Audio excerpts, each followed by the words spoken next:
दोस्तों 17 अप्रैल 2026 को संसद में पहली बार ऐसा हुआ जब मोदी सरकार द्वारा पेश किया गया एक बड़ा बिल लोकसभा में गिर गया और ये खबर वाकई चौंकाने वाली है। मोदी सरकार के कार्यकाल में पहली बार कोई बड़ा सरकारी विधेयक पास नहीं हो पाया। जी हाँ, 131वां संविधान संशोधन विधेयक सदन में गिर गया। अब सवाल ये है कि आखिर ये बिल था क्या और सरकार इसे पास क्यों नहीं करा पाई। सरकार का पक्ष ये है कि विधेयक के जरिए लोकसभा सीटों की संख्या बढ़ाकर 850 की जाए और 2011 की जनगणना के आधार पर परिसीमन लागू किया जाए ताकि 2029 से पहले महिला आरक्षण लागू करने का रास्ता साफ हो सके। लेकिन इस बिल के पीछे की सच्चाई सबको पता है। असली खेल शुरू होता है नंबर गेम का। संविधान संशोधन के लिए चाहिए था 2/3 बहुमत।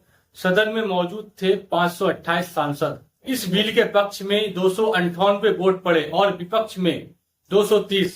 इस बिल को पास होने के लिए चाहिए था 352 वोट, यानी सरकार 54 वोट से पीछे रह गई और यहीं पर पूरा मामला पलट गया। विपक्ष ने इस बिल का जोरदार विरोध किया। उसका कहना है कि 2011 की जनगणना के आधार पर अगर परिसीमन होता है तो उन राज्यों को नुकसान होगा जिन्होंने जनसंख्या नियंत्रण में अच्छा काम किया और खासकर दक्षिण भारत के राज्यों की सीटें कम हो जाएगी जहां बीजेपी पहले से ही कमजोर स्थिति में है। अब इस हार के मायने क्या है ये समझना जरूरी है। सबसे पहले सरकार की सहयोगी दलों पर निर्भरता बढ़ेगी। अब हर फैसले के लिए सहयोगियों की शर्त माननी पड़ सकती है।